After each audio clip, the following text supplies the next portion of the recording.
We want to thank everyone for being here with us this evening, for their comments, and certainly taking the time. There's a lot of events going on tonight. The weather is really not very friendly, so we thank you for coming. And now we get to the part of the program which is quite interesting and interactive, where you get to ask questions, but we're going to be very clear that these are questions, it's not comments or what have you. We're going to ask questions and we're going to be concise. We have a lot of legislators and some of them are going to need to leave. So we will ask you to do that. If you would like to ask a specific legislator a question, some of them have asked for your questions, please do so. If not, we will call on one or two to address the issues that you've raised. I think Debbie is going to be walking around with the microphone. I have two questions. One is, my name is Lassine Doumbia. Thank you for all of you for coming here. And as you can see, I'm unique. I'm from Mali, West Africa originally. I'm very involved with my own community here in Annandale, Virginia. But that's one thing. But the other thing that I was curious about is last week I was with AT&T, and then there was $20 charges on my phone bill, and then you touched on it. I'd like to, for you to see how did that happen. And then the second question is, if we are not using the money for general fund money for the transportation, what do we think the money will come from?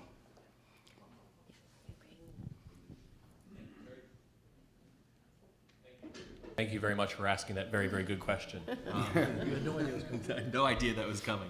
Yeah, actually, it really is an emerging issue, and I think one of the unfortunate parts about recessions and tough times economically is it does open up the floodgates for a lot of fraud and people looking to make an easy buck and to go ahead and prey on consumers. Something that telephone companies offer as kind of a quote-unquote convenience is this issue of third-party billing. So if you look at your telephone bill, it's not just your telephone that is being billed on there. They can also put other items on there that get billed by third-party providers who hypothetically provide services. It was turning out, though, that most of these services were simply set up fraudulently in order to make a quick buck. And there was a very important federal report called the Rockefeller Report that took a look at this and discovered this is really a $2 billion industry. There are about 300 million charges that are put on people's telephone bills, and the vast majority are fraudulent. There are some legitimate users for convenience sake for this. AOL is one that will allow you to go ahead and put their charges on a telephone bill, and that's great if people want to avail themselves of that. But most of the time, they're small charges, $1.99, $5, $20, and what the company hopes is that you'll never notice that it's on there because it's not very well identified. And you'll figure, oh, I wonder what charge that is, or I wonder what tax or fee that is. And you wind up paying it for months, maybe years, maybe you never go ahead and notice. For those people who do notice, they can go ahead and call their telephone company and they'll wind up spending hours and hours on the phone trying to go ahead and get that reversed. So basically, what I'm proposing is that we're going to turn this on its head. Rather than assuming that we want the convenience of third-party billing, that we'll go ahead and say that phone companies have to assume that you don't want third-party billing, that it's blocked unless you specifically authorize it, unless you specifically say you want that convenience. And that way, you don't have to go through the discovery process and have to get taken advantage of before you go ahead and get to take action. So that's what I'm proposing. The Virginia State Corporation Commission put out some very, very good findings, some very powerful findings supporting that position, and I'm hoping we'll be able to move forward on that. I am curious because I think statistically 1 out of 20 people in this country have had to go ahead and deal with that. And those are the people who actually report it or go ahead and call their telephone companies, not to mention the countless people who just kind of throw up their hands and decide that they're not going to deal with the issue. But in this room, how many people, if you could raise your hands, have had to deal with cramming or third-party billing and had to go ahead and call your telephone company? There we go. Okay. So anyways, that kind of reaffirms that it's a problem. For those of you who didn't raise your hand, make sure you check your bills. I've done one of those last night. 2 days ago. In terms of your second question, I'll take a first stab at it and let my colleagues weigh in. Just as background, for, the vast majority of Virginia transportation money comes from a gas tax passed in 1986 when Jerry Belials was governor. it was a 17.5 cent per gallon gas tax. Now, my understanding is that we're using fewer gallons today because of fuel efficiency, although there are many more cars on the roads, beating those roads up and clogging them. And the buying power, according to Bob Chase at the Northern Virginia Transportation Alliance, has dropped from that 17.5 cents, which was 17.5 cents in 1986. The purchasing power is now down to 7 cents. So that's the background, on this. And so if with general fund money, that's not general fund money. That's money dedicated to transportation. There's a few other minor sources of transportation dollars. But if we are to take general fund money and put it into transportation, the concern is that will take money away from schools, public safety, healthcare, and a myriad of other things that the state is responsible for. And that is our fundamental problem, is that we do not have enough money dedicated to transportation. That's my understanding because of fuel efficiency in automobiles. Because this is a per gallon gas tax. It's not based on the purchase price at the pump. It's how many gallons you buy. Less gas per mile. So it's less gas, we're getting more mileage out of cars. They're using less gallons, and that's one of the problems with the fund, with the tax on gasoline, is that it's being reduced in that way, and also because of inflation, the buying power has been reduced from 17.5 cents in 1986, and today it purchases 7 cents. Well, we're gonna move on to the next question, sir. We don't want to have an ongoing dialogue. So who had the next question? In the back and then up front. Hi. Okay. My name is Eliana Budoff. I'm a senior at Woodson over there, high school. I know Senator Eben, you had mentioned on human trafficking. How do you plan on addressing that? Well, we've had a number of bills to increase penalties, to detect trafficking, to forfeit automobiles for automobiles involved in underage prostitution. Or I shouldn't say underage, I should say prostitution of a minor. Delegate Bulova had a bill last session to require that a notice go up in places that served alcohol about the National Trafficking Hotline. So those are some of the ways. I've got 3 bills that I've had drafted for this year. One of them is a notice provision, and I'm trying to recall the other 2. One, anyway, that's one that would be a repeated bill. But we've done other things like criminalize extortion using an immigration document to take someone's immigration document away from them. And this is a crime that's largely undetectable. We don't know how often it goes on. We do know that Congressman Frank Wolf, who's been a leader in this area, has shown me a list of all the massage parlors in Northern Virginia, often advertising as ethnic massage parlors that cater to people from the same ethnicity. And a lot of those are fronts for prostitution. And it's not just prostitution when you're trafficked, or that alone doesn't mean you're trafficked. It's someone who's forced or through fraud or coercion to engage in forced labor or sexual servitude. So the only, and young people who are in prostitution whatsoever with a relationship with someone else are also considered trafficked. And we've actually had cases, there was one in Maryland recently where there was a Filipino woman who had been a servant, an unpaid servant to a family for close to 20 years, was forced to marry the brother-in-law so she'd have legal immigration status in the United States, cooking, cleaning, gardening, all kinds of work before she was rescued from that situation. So that's a little bit about trafficking. And David has some more. Yeah, and if I could jump in, because I was proud to work with Adam and Delegate Hugo and Vivian Watts on this last year, and I think the one big part that was missing from last year, and I'm glad that Adam is going to reintroduce it this next year, is that oftentimes people will see something going on but not know where to report it, or they are nervous about actually going to the local authorities to go ahead and report it.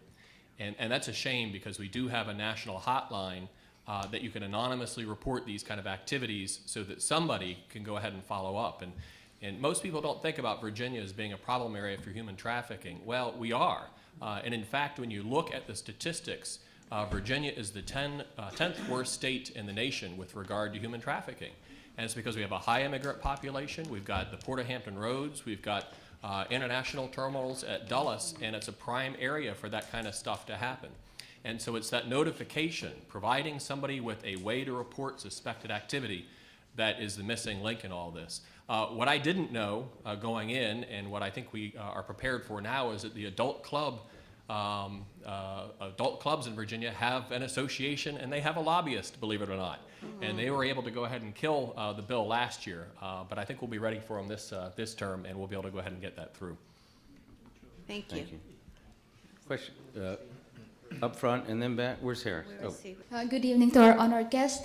I am Joyce Isaacson. I'm from Philippines, and I have two questions to address. One is about the issue on public safety, which we face against terrorism and anti-Semitism. Back in our country, every establishments, even like the stores, like McDonald's or smaller stores like that, we had security guards. So it's not. So here, as we know, we're facing terrorism, and I wonder if it's going to be possible to have a security program that an establishment or a school or synagogues or can hire or appoint somebody that will be allowed to bring guns to defend the community, just in case there's an attack, God forbid. And number two, I wonder why not the U.S. government would have a employment program to hire overseas workers, like from third world country or like Mexico, so that the solution with illegal immigrants will be solved. Because I know, what I understand, those illegal immigrants only come to the States to get some jobs to support their families, and speaking from their sides, they're also bearing a sacrifice because they have to leave their families behind for years. To support them, and also it's difficult for other companies who had no choice to hire the illegal immigrants, because there are no, as they say, Americans who are willing to do the blue-collar jobs. But on the other hand, when a company or an employer was being caught of hiring illegals, then they're also in trouble. So as I can see, it's like there's so much imbalance in the community. Thank you. Okay. Delegate Lopez. With regard to the foreign hiring program, H-1B, H-2B visa programs, it's interesting. Right now, the regulations are such that only 66,000 people are allowed in every year, and literally that 66,000 cap is hit within 48 hours after January 1st every year. And so we obviously have a system that needs to be fixed. We had comprehensive immigration reform at the federal level a few years back that was killed, sadly. And honestly, the immigration issues that we're dealing with around the country right now can only truly be dealt with by the federal government. They need to step up and address this issue. I think, though, that doing a piecemeal patchwork approach to immigration reform, state by state, or even in Virginia, county by county, does a disservice and is the wrong approach to take. Right now, it was brought up by Scott Surville in Alabama. The Chamber of Commerce in Alabama is already talking about repealing a bunch of those pretty egregious laws. When Delegate Albo talked about, criminals, the fact is, if someone is convicted of a felony and they're undocumented, I want them to go home as well. But the immigration laws that are being talked about right now and that have been passed in places like Arizona and Alabama are such that we're asking schools to keep lists of all of the documented status of students. We're telling people that if you're undocumented, you cannot create a contract, which has unintended consequences. You're telling, there was legislation in just the last few years in Virginia that said not so much that if you're stopped, everyone has to be checked, but if there's probable cause that the officer thinks you might be illegal, well, then they'll do a background check. Well, I want to know what probable cause is. I want to know do we have training? Do I look like a Latino? Does someone who's German look like a Latino? In Alabama recently, the CEO or the district manager of a brand new Mercedes-Benz factory in Alabama was arrested because under the laws that they have down there, he was stopped for a traffic violation. He didn't have proper documentation. Now all of a sudden, Missouri is calling up Mercedes-Benz saying, hey, we'd like to take your 3,000 employees and bring them to Missouri. We don't need this happening in Virginia. Yeah, Delegate Alba. I don't know what my delegate friend's talking about because that bill got proposed and we killed it. Why did we kill it? Because we don't like bills that treat people differently by the way that they look. We passed a bill that said everyone who's arrested, no matter who you are, you get checked for immigration. When we have bills that say, you know, you may not be from here, I want to check you, we kill those. You can feel confident in your General Assembly that we will not be passing any bills that treat people different based upon the way they look, number one. Number two, there's a federal preemption doctrine which says that if the federal government takes over a certain issue, the state governments cannot get involved. So it is common, accepted by almost all lawyers in this country, anything that deals with civil immigration law, status of a person, whether they can be here or not, whether they are considered to be legal or not, is done by the federal government, and the state can't do anything about it anyways. So you can feel confident that there will be no laws passed in the Virginia General Assembly that have to deal with immigration status because it's unconstitutional. And your other question about security guards, I share your concern. And I think that we are very fortunate in the United States to have been spared from a lot of terrorism. You know, I mean, of course, we had the 9/11 attacks, but in other countries, it happens every day. There is nothing that stops a private business from hiring a security guard. And security guards who carry weapons are all certified by a group called the Criminal Justice Services. So if they're a security guard, they have some type of minimum training and requirements, so you just don't have some kind of schmo out there with a gun acting like he's important. So we've got that taken care of for you. Okay. All right, thank you. We'd like to take a minute to welcome Delegate Jim Scott. Thank you so much for making the effort to be here.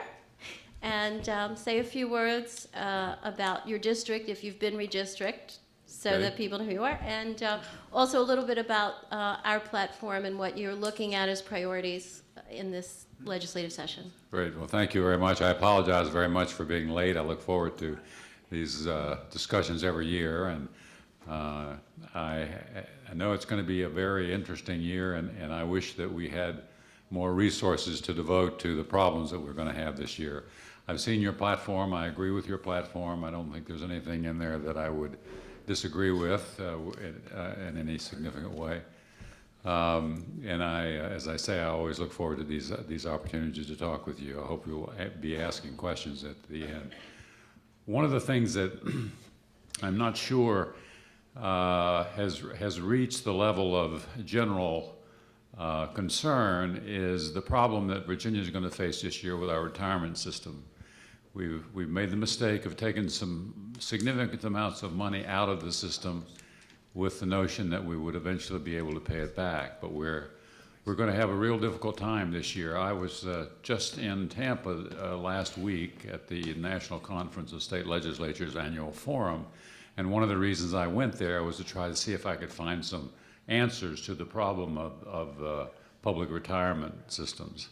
And I can't say that I did. I had some very interesting ideas about it, but we in Virginia have put ourselves in the position that I wouldn't prefer to be in, and that is we're going to have to find some way to fund it if we're going to hold our bargain, hold the bargain that we've made with our employees.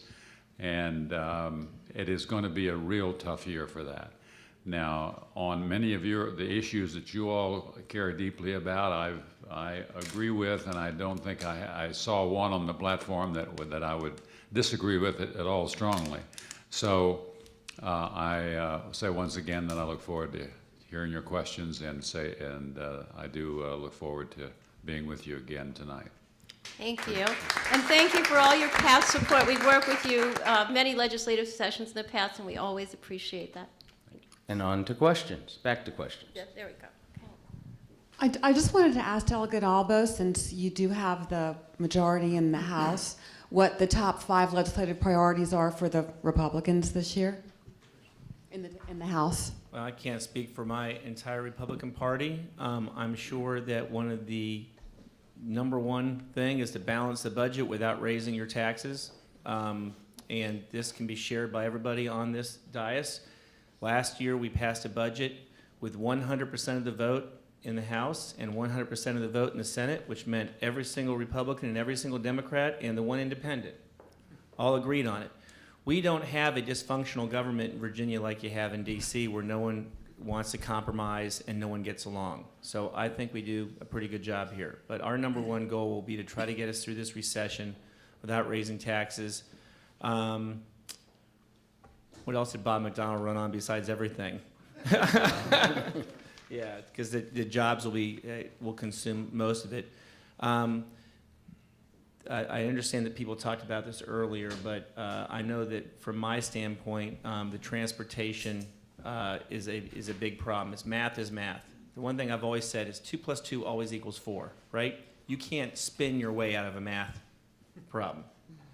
And there is no more money for roads. And even the McDonald administration just published a report that showed by 2017 there will not be one single penny left for road construction because it'll all go to maintenance. So that may not be solved this session, but we're hoping to do it next session. Another topic we've been talking about, you said give me 5, and maybe I'll think of 3.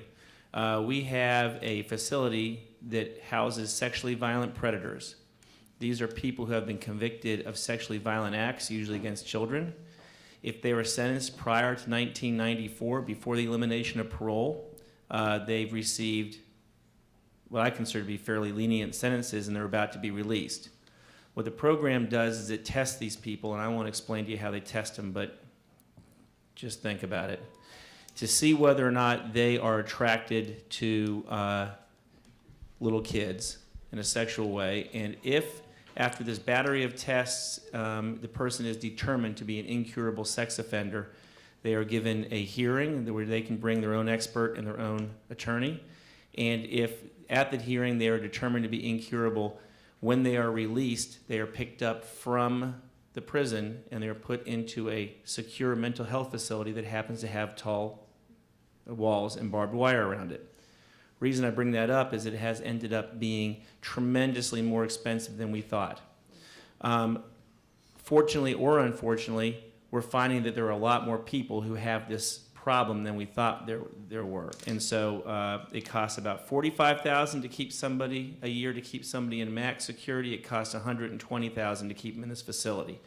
So one of the things that I think the Republican majority, and I bet you my friends here, will be looking for funding to make sure that we can keep that facility running in the same manner that we have.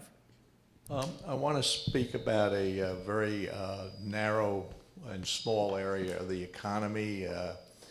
I've been a small businessman most of my life since I've been a teenager.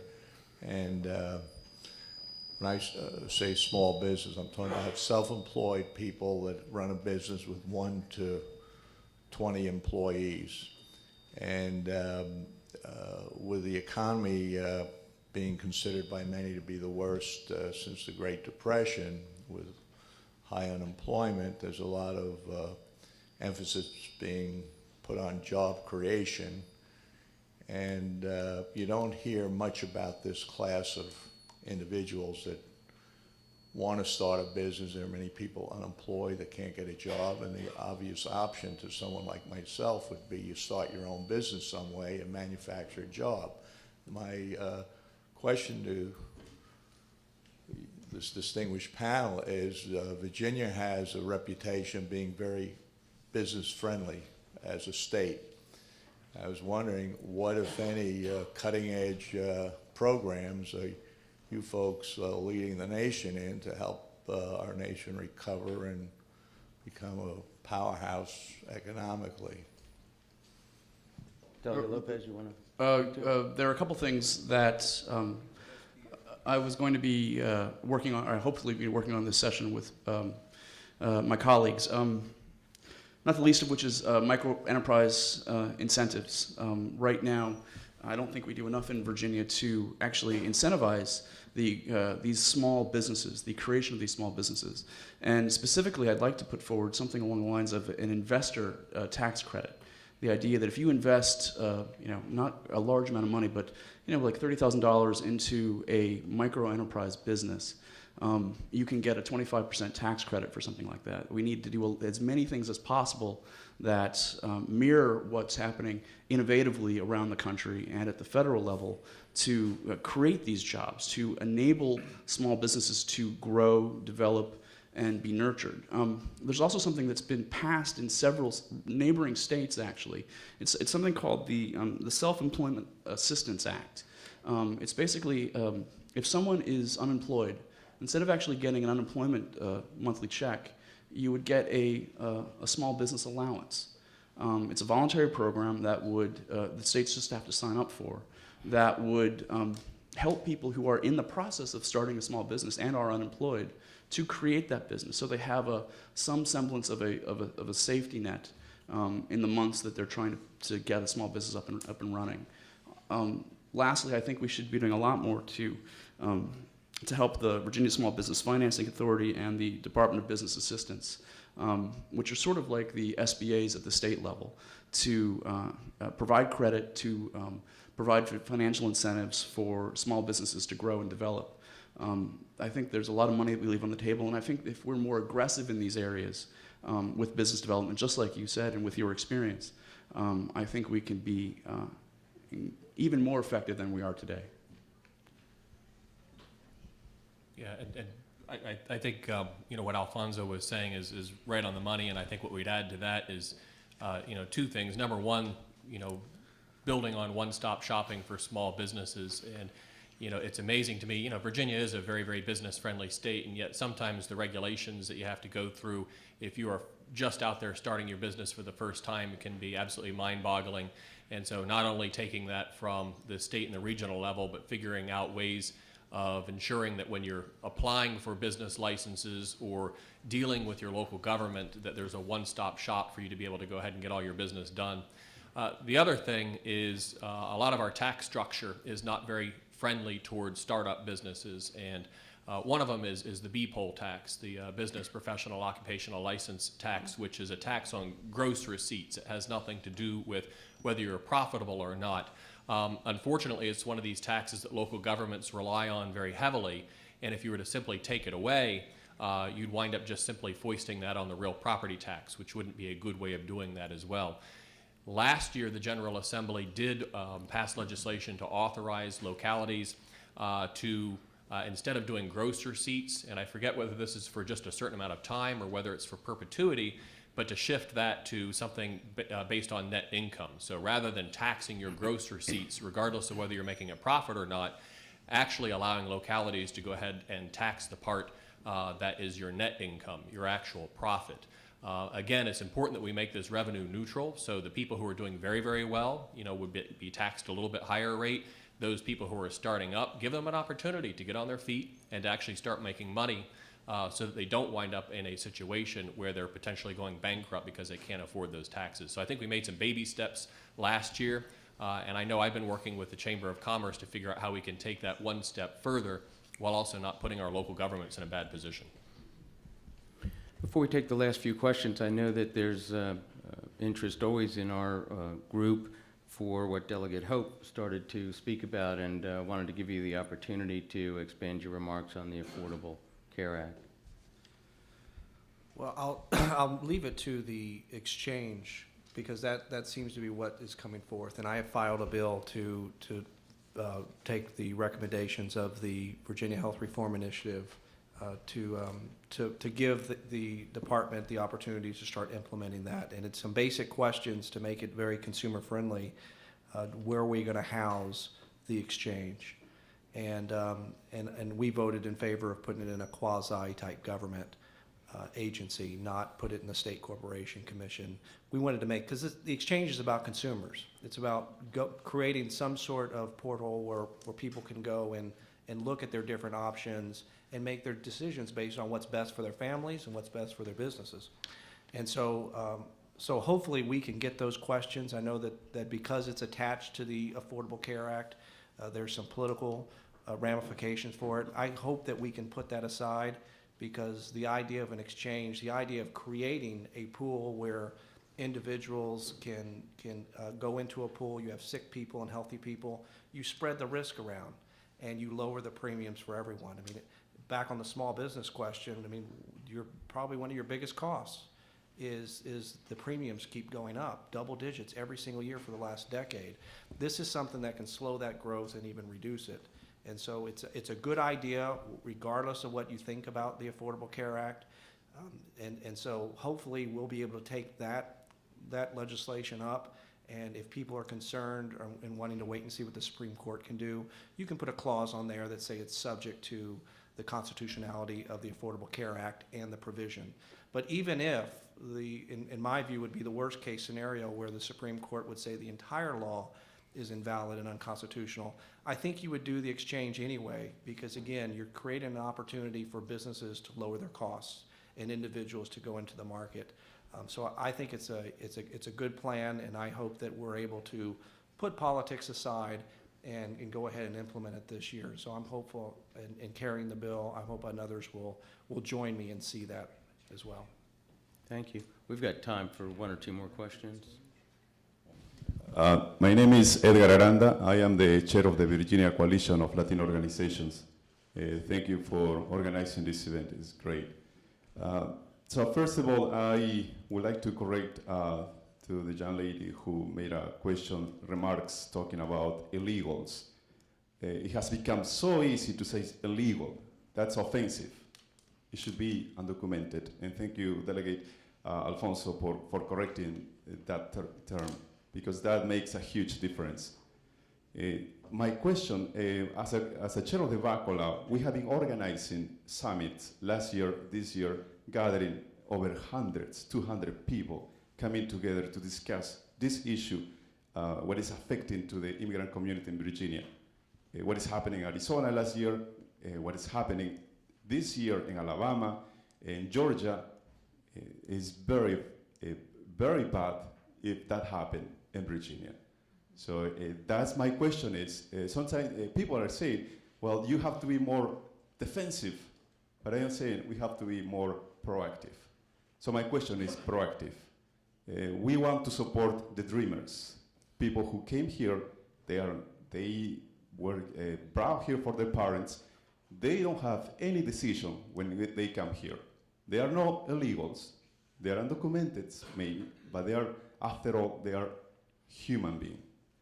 Will you support the DREAM Act version for Virginia so they can get state tuition for these kids and they can continue their education in Virginia? A simple question, proactive. Let's be proactive and let's give something to these kids, something that they deserve. That's my question. Thank you. The DREAM Act, I don't know if everyone in the audience is familiar with it, but I introduced a version during my first or second session which would mirror the federal DREAM Act with, if you met certain conditions, that you could qualify for in-state tuition. And those conditions included paying Virginia taxes, or someone in your family having evidence that you paid Virginia taxes, graduating from a Virginia high school, and showing that you were pursuing a path to immigration to the United States to have legal documents. Now, the bill didn't meet with success, and in fact, when that bill has been introduced since then, it has come from the Senate where it had passed, and then it comes to the House where it had actually been switched to the exact opposite, that that undocumented immigrants couldn't even attend Virginia colleges or universities. So the prospects of that bill passing in Virginia are not good, but nevertheless, I do support that kind of legislation, as did Texas Governor Rick Perry. So Governor Perry and I are in great agreement on that. Let me just spice the meeting up. Let me add some spice to the meeting. I absolutely don't support it. If I had unlimited resources, where I had lots of slots for kids in my district to go to JMU, Virginia Tech, UVA, or any of the schools, it would be different, but that's not the case. I tell a story on the House floor every couple of years about the guy who came to me and had a 4.2 and a 97th percentile in his SATs and great leadership, and he didn't get into UVA. And I said, that's unbelievable. And he's such a classy kid. And he said, you know, it's not that it's not that I'm upset that other people got in, because they had better credentials than me. What I'm upset about is when I was a freshman in high school, I made the vow that I would never get a B. I would always get A's. And I thought the reward would be that I got to go to the school of my choice. I'm disappointed. So every time that we allow somebody else in Virginia to take a slot at UVA, JMU, William & Mary, any other schools we have, they're taking a slot away from one of my constituents. So when you allow an undocumented immigrant, whatever the proper PC term is, to go to a Virginia college, you are denying a citizen and a legal immigrant to go to that college. And until I have enough space in these schools for my constituents to go to college or where they deserve to go, until that happens, I will not consider voting for a DREAM Act. Right now, Northern Virginia public schools account for approximately 17% of our high school graduates every year. We have, in fact, I learned tonight, 30% of the enrollment at UVA, 25% of the enrollment at William & Mary.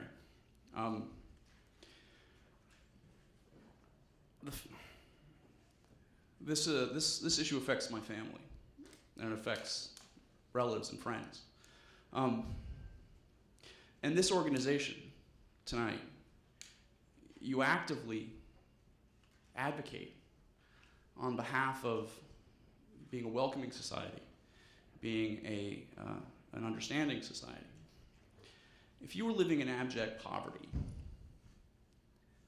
and you had 2-3 kids, and there was no chance of providing for your children where you lived,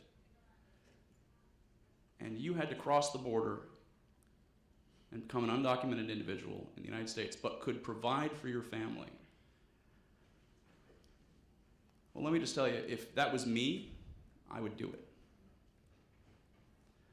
And in Arlington County, where I'm proud to call home, there have been valedictorians of Yorktown High School, W&L High School, Wakefield High School, who get full rides to Princeton, Bucknell, universities outside of the Commonwealth of Virginia, but can't afford to go to UVA, can't afford to go to Nova.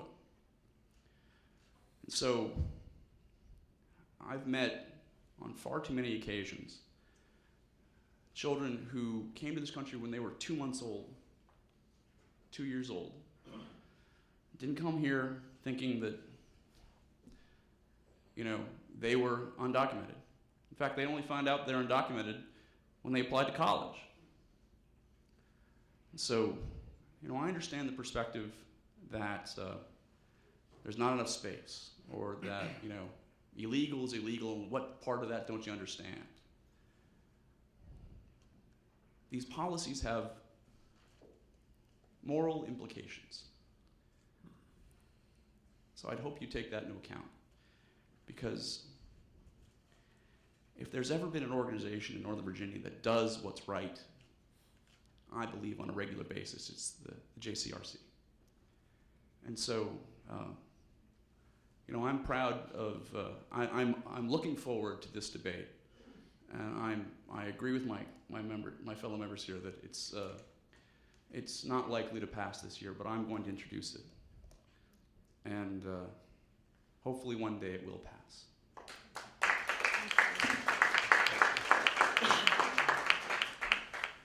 So I think we have time for one more question. One last question. Good evening, Urban Barconi. I'm also a part-time instructor at George Mason and Nova, and I wanted to ask this question for a few minutes, and looks like others had similar thoughts. I have a comment and then a question for Delegate Albo.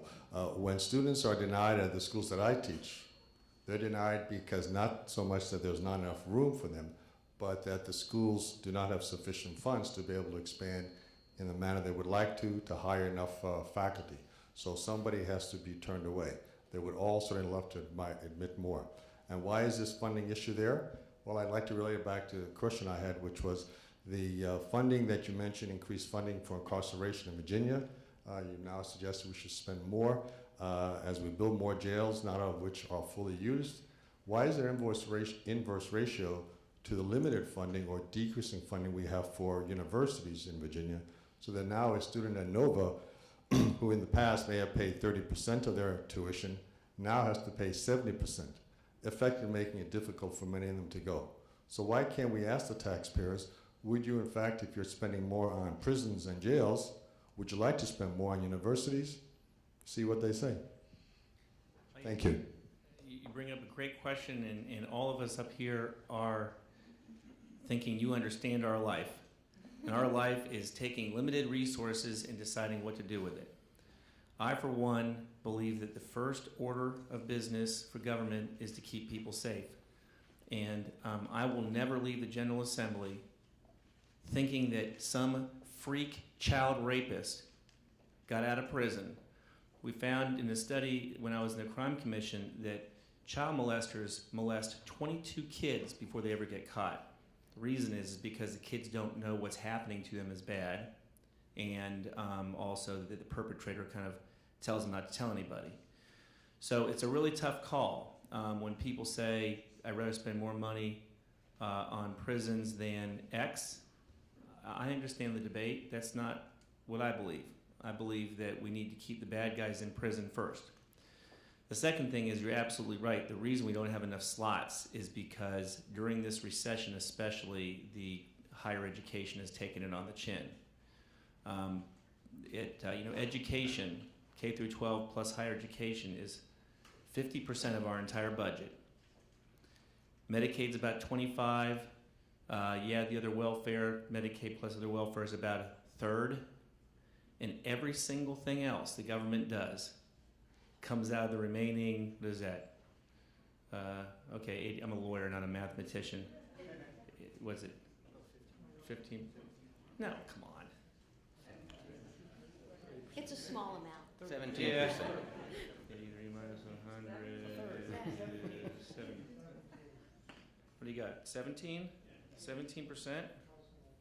Yikes. You were right. I'll never doubt you again. It's a really tough spot. I mean, by the time we fund Medicaid, we have to find another $700 million because the federal government has said that you have to have a certain maintenance for Medicaid. We have to find another $700 million in the next 2 years in the middle of recession just to pay for Medicaid.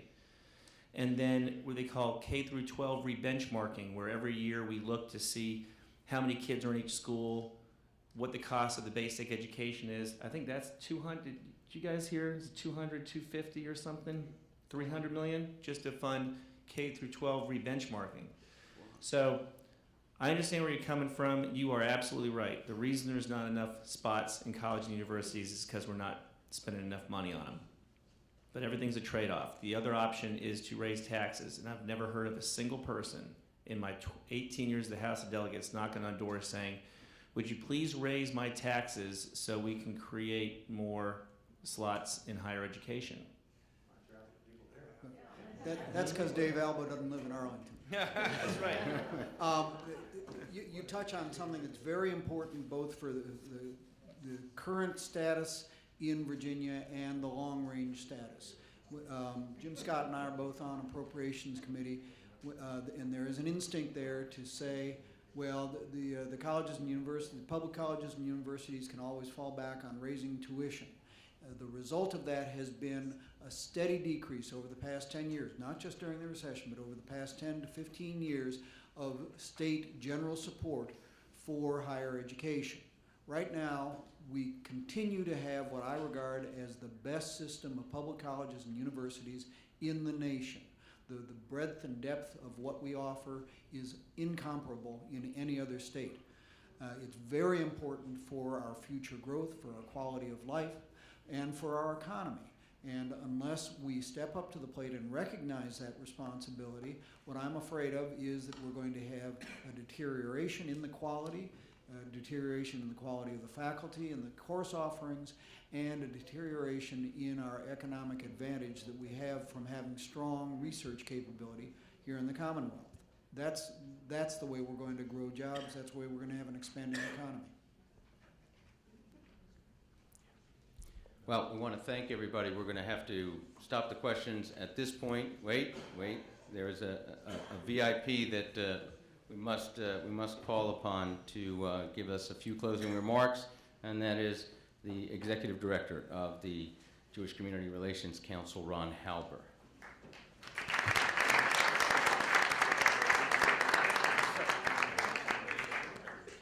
I just told Steve you've lowered your standards for VIPs in the Jewish community. First of all, I wanted to thank our delegates and senators for joining us here this evening. It was an outstanding conversation, at times spicy, and that's good, because the JCRC strives not to just be a monolithic forum, but to allow for people to express divergent views on a variety of topics. And we are a big believer in the town hall format, which this is a part of today. And we thank you for coming here for a spirited debate and for commenting on our legislative agenda. And we wish you all a successful session in Richmond. So if we can give them a round of applause for joining us, that would be nice.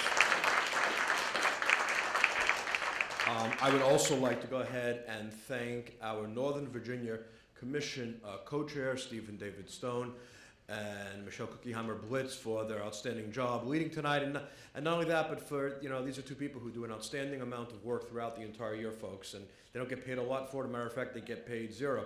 And they do an amazing job. The quality of their work is phenomenal. And they give selflessly, and we should give them a round of applause as well.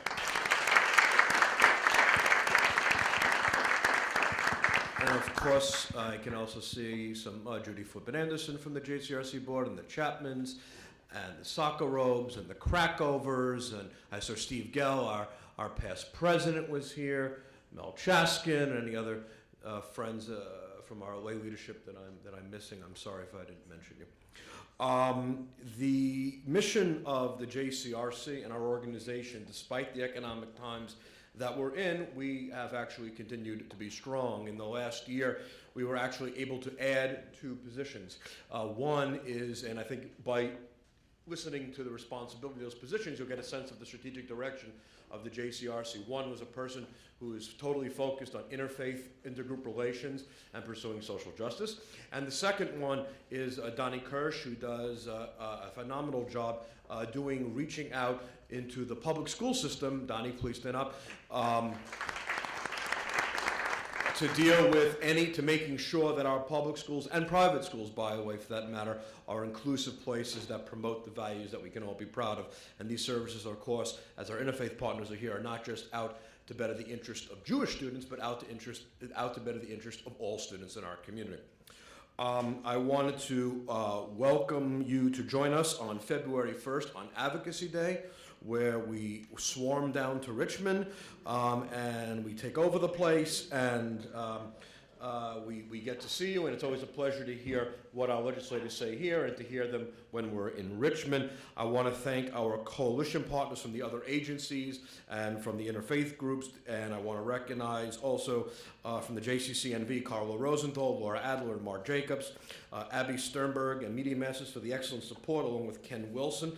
And I also should mention that you may notice this very fine lady in Richmond who does a fantastic job representing us, along with Debbie Linnick, who I can compliment from here to tomorrow.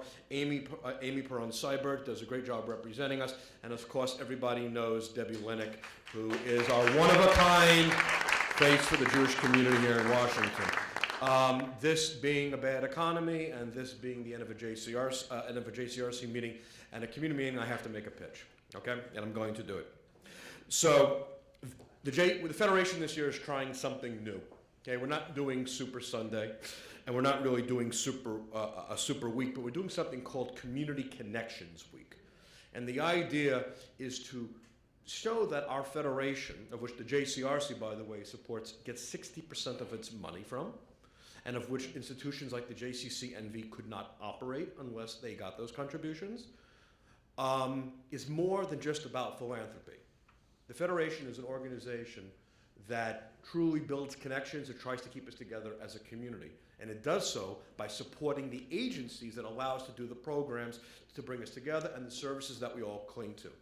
In the last 6 days, and there's another week we're going on, another day, we've closed 704 gifts. You didn't close mine yet, close mine. You just got a 705. And raised a total of $459,536. Sandy Barmack, who is a treasurer and is the director of the Federation's Northern Virginia office, is here. And if you would like to make your pledge or contribution, I'm going to ask you not just to make it, but I'm going to ask you to increase it. And the reason I'm going to ask you to increase it is that if you think you're hurting, you should see some of the people whom we deal with and how badly they're hurting.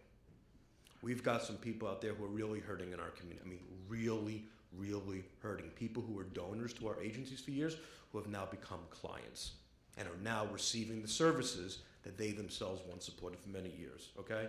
It's not a joke. We don't come up here and do this at every meeting, but we need your help. We're closing out at the end of the calendar year. Please help us help others in our community, including your friends and our family. Thank you for joining us. We look forward to seeing you in Richmond. Have a wonderful Merry Christmas and a happy and a healthy New Year, and Chag Sameach, Happy Hanukkah.